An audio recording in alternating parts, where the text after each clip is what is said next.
किसी शहर में एक व्यक्ति था। वह हमेशा दुखी रहा करता था क्योंकि उसकी समस्याएं कभी ख़त्म ही नहीं होती थी। इसलिए धीरे धीरे उसे ऐसा लगने लगा कि उससे दुखी व्यक्ति संसार में कोई और नहीं है।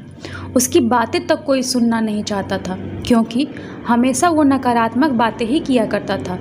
इस बात से तो वह और परेशान हो जाता कि उसकी बात कोई सुनने वाला नहीं है। एक दिन उसे पता चला कि शहर में कोई महात्मा आया है जिनके पास सभी समस्याओं का समाधान है।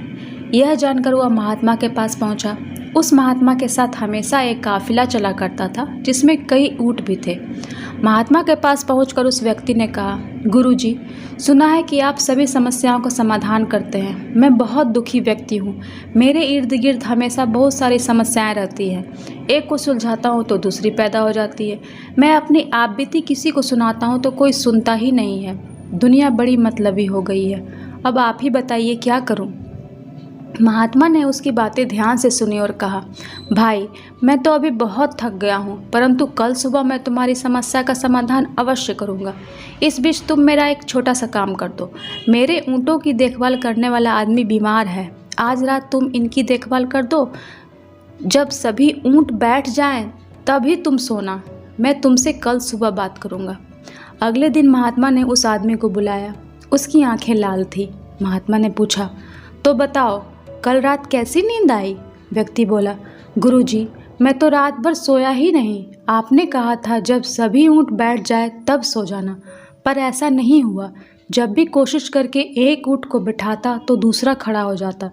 सारे ऊँट बैठा ही नहीं, इसलिए मैं रात भर नहीं सो सका। महात्मा जी ने मुस्कुराते हुए कहा, मैं जानता था कि इतने ऊँट एक साथ कभी बैठ ही नहीं सकते, फिर भी मैंने तुम्हें ऐसा करने को कहा। यह सुनकर व्यक्ति क्रोधित होकर बोला, महात्मा जी, मैं आपसे हल मांगने आया था, पर आपने भी मुझे परेशान कर दिया। महात्मा बोले, नहीं भाई, दरअसल यह तुम्हारे समस्या का समाधान है।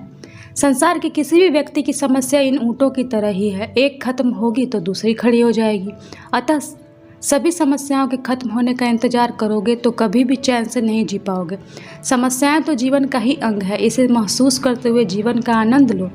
जीवन में सहज रहने का यही एक उपाय है।